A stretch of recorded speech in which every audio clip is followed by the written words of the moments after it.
What really happens when an older person lives alone with no one checking in?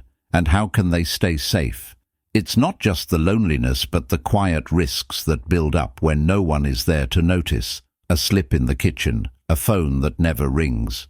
It's a hard truth that many seniors face as they grow older, sometimes outliving their friends, their spouses, or even their children's availability. But here's the thing most people get wrong. Living alone doesn't automatically mean living unsafely. In fact, some of the most independent, sharp and emotionally strong older adults are those who've learned how to make their home and habits work for them, not against them. This video is for those of you who either live alone now or are preparing for that possibility. Maybe you're in your 60s, 70s or 80s and you've started to realize that relying on others might not always be an option. Or maybe you're someone who still feels strong and capable, but you just want to make sure you're set up smartly for what's ahead. Today, we'll go over 5 specific things that heart surgeons, geriatric experts, and real-life seniors consistently do to stay safe, steady, and supported while living solo. Each one of these tips can make a major difference, not just in how long you live, but in how well you live. So if you've ever felt unsure about what the future holds, or how to make sure you'll be okay when no one else is around, this is for you. Let's get into it. Number 1. A daily check-in routine. One of the first things that separates safe, independent seniors from those who struggle is a simple habit: having a reliable daily check-in routine. It's not about giving up your independence, it's about quietly building a safety net that works in the background. Many older adults live alone and want to preserve their privacy. But what happens if you fall, get dizzy, or just forget to take your medication one morning? Without some kind of check-in, a small issue can become a serious emergency.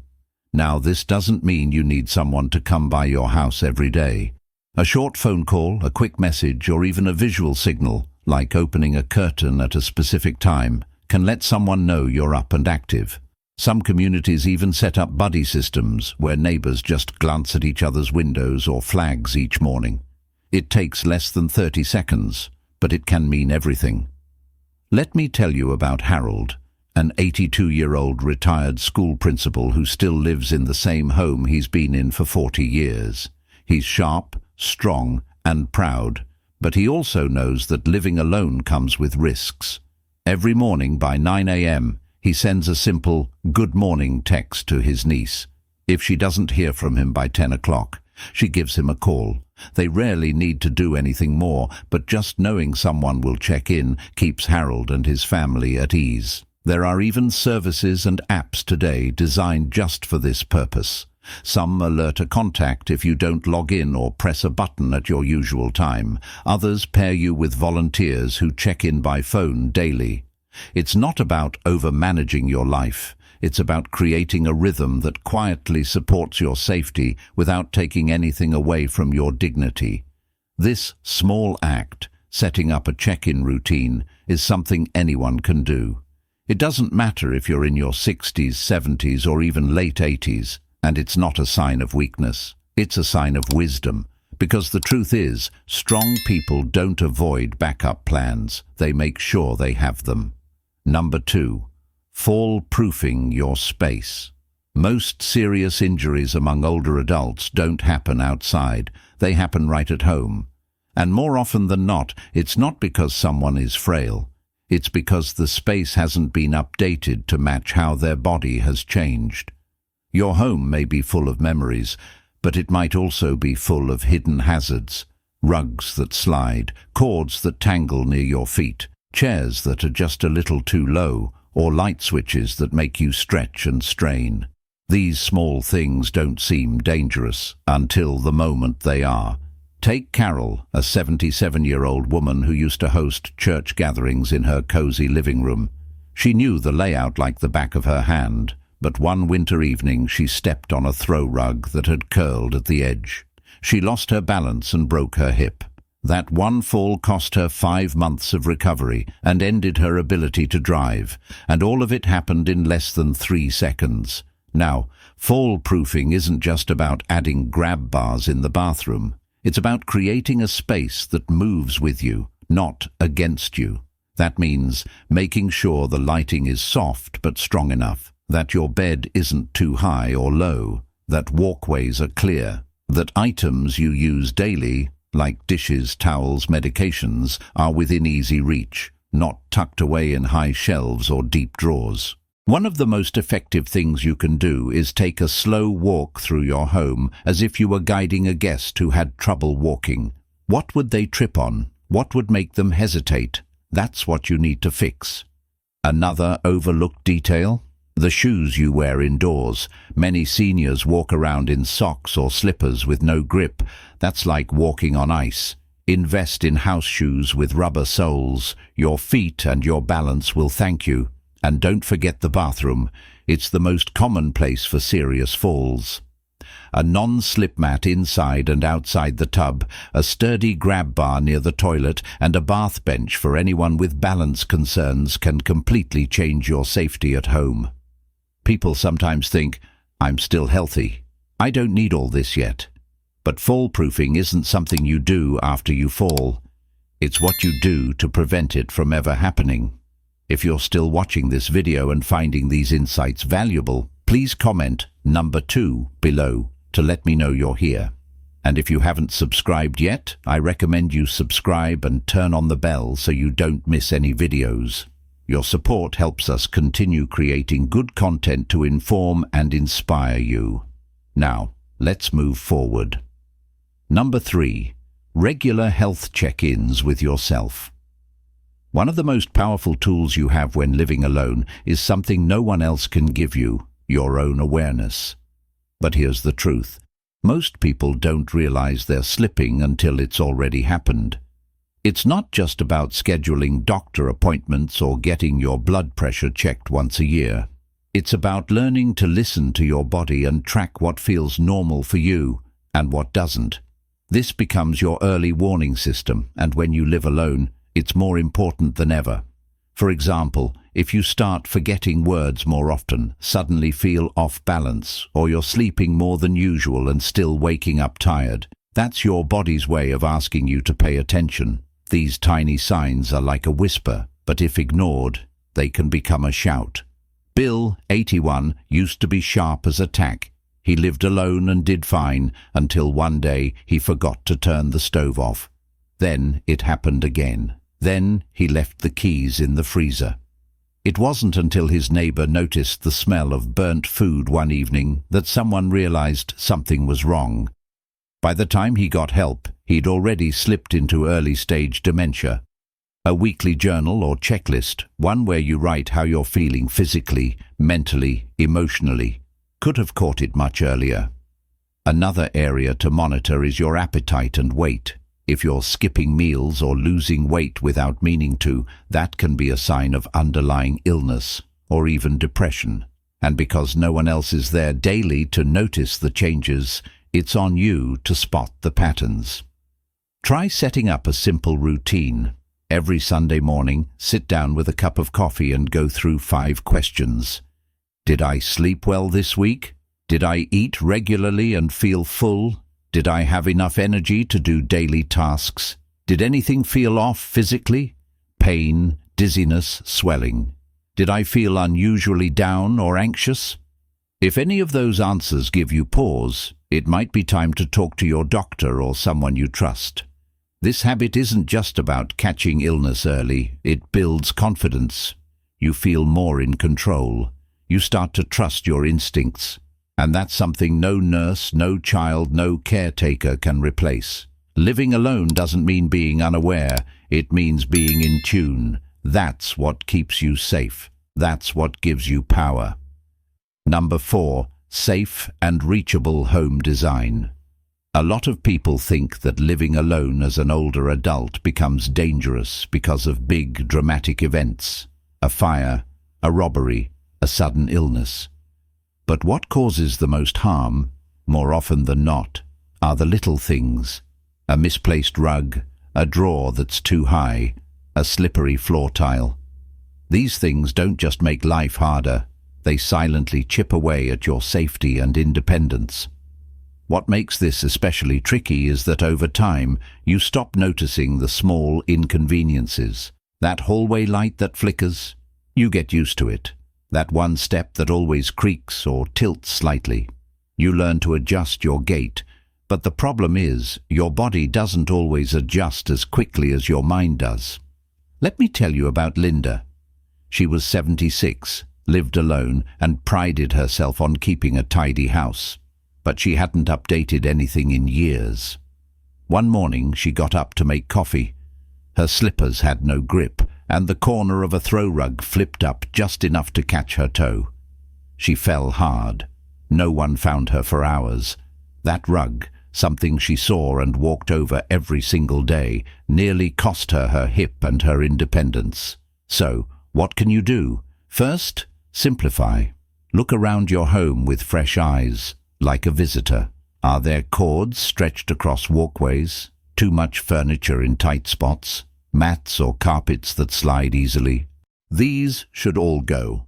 Your space doesn't need to be bare, but it should never be tricky to move through, even when you're tired or not feeling your best. Second, lower and lighten what you use most. If you're reaching over your head daily to get a bowl or stepping onto a chair to grab a towel, that's a red flag. Shift daily used items down to waist or shoulder level. Consider lightweight dishes, easy open containers, and soft closed drawers that don't jam or stick. Third, get the right lighting. As we age, our eyes don't adjust to darkness as quickly. Install motion sensor night lights in your hallway, bathroom, and kitchen. And make sure every stairway, no matter how short, is well lit from top to bottom. Fourth, think about reachability. Phones should be in more than one room. Emergency buttons or devices, like a smartwatch or fall alert, can be literal lifesavers. It's not weakness, it's wisdom. Last, make your bathroom as safe as possible. That means grab bars, non-slip mats, and a sturdy seat in the shower. These changes may not feel glamorous, but they protect your dignity. They let you stay independent. If you're still watching this video and finding these insights valuable, please comment number 4 below to let me know you're here.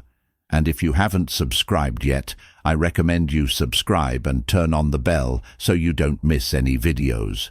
Your support helps us continue creating good content to inform and inspire you. Now, let's move forward. Number 5. Strong emotional and social anchors. Being alone doesn't always mean being lonely, but when you're older and living by yourself, emotional isolation can sneak in slowly and settle deeply. It's not always about not having people around. It's about not feeling seen, not feeling needed, and not feeling connected.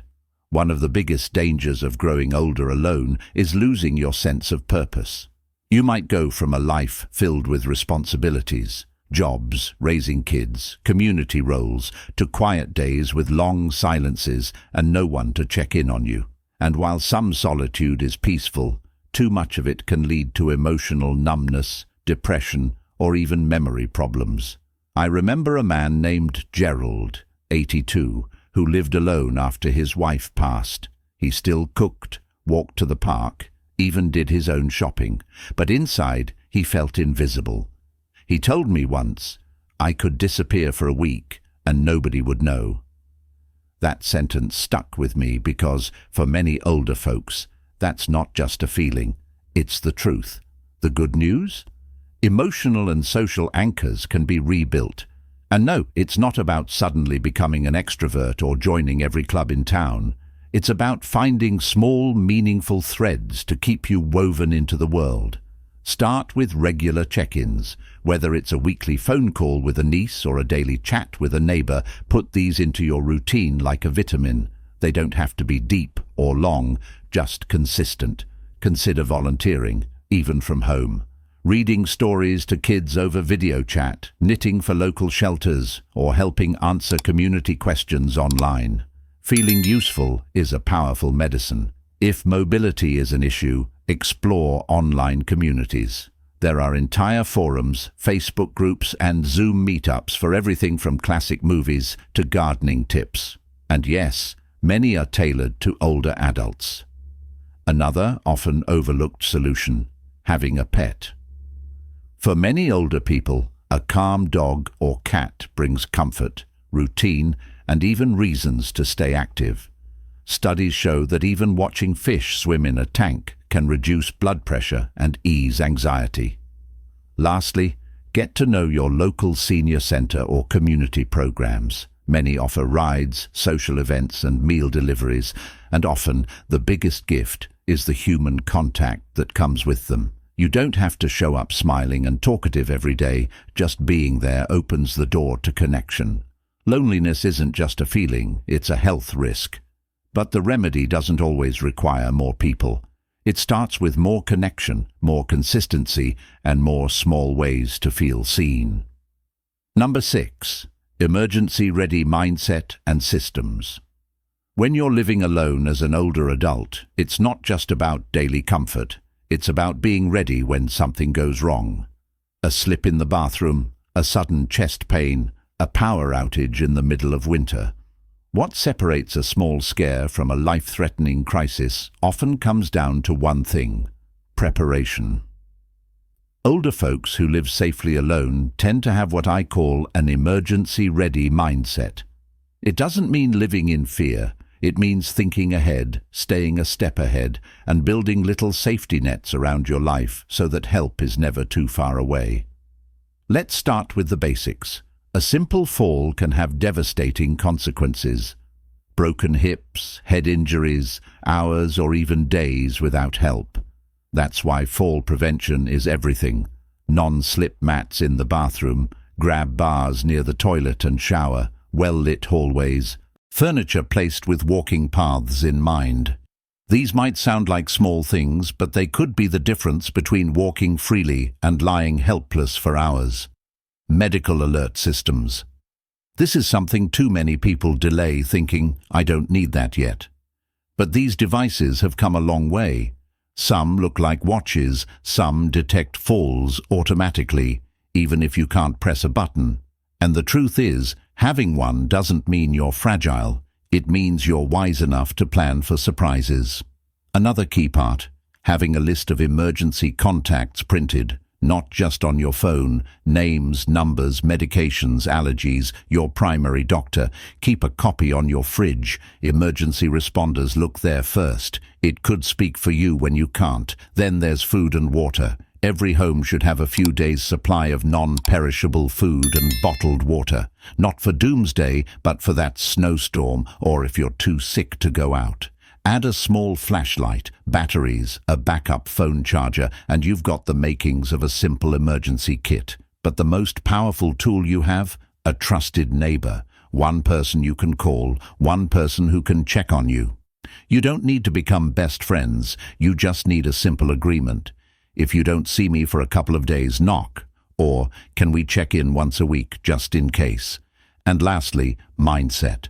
That calm voice inside you that says, "I've thought about this, I've prepared." That alone can give you peace of mind and sharpen your thinking if something ever does go wrong. Living alone after 70 doesn't have to mean living at risk. A little forethought can build a world of safety. If you're still watching this video and finding these insights valuable, please comment number 6 below to let me know you're here. And if you haven't subscribed yet, I recommend you subscribe and turn on the bell so you don't miss any videos. Your support helps us continue creating good content to inform and inspire you. Now, let's move forward. Final thoughts. So, what really happens if an older person has no one to care for them? It depends. It can be frightening, or it can be empowering. The difference often lies in the quiet choices we make every day. Living alone doesn't mean being alone. It means having the chance to take control of your space, your health, and your time.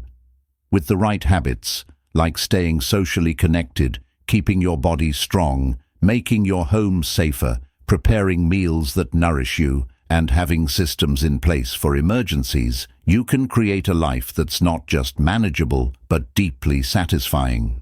Remember, it's not about avoiding every risk. It's about living wisely with the strength you already have, and using it to build a life that reflects who you are, independent, capable, and deserving of peace and dignity. You've lived through so much. You've solved problems, survived challenges, and adapted to changes. That same strength still lives in you now. If anything, it's even stronger. Thank you for joining us today. We'd love to hear from you. Leave a comment below and share one thing you learned today and how you plan to use it in your life. Your thoughts are important to us, so don't hesitate to share them. Reading your comments gives us great motivation and encouragement. If you enjoyed this video and found it helpful, please like, subscribe, and share. Your support helps us continue creating good content to inform and inspire you. Thanks for watching, and we look forward to seeing you in the next video.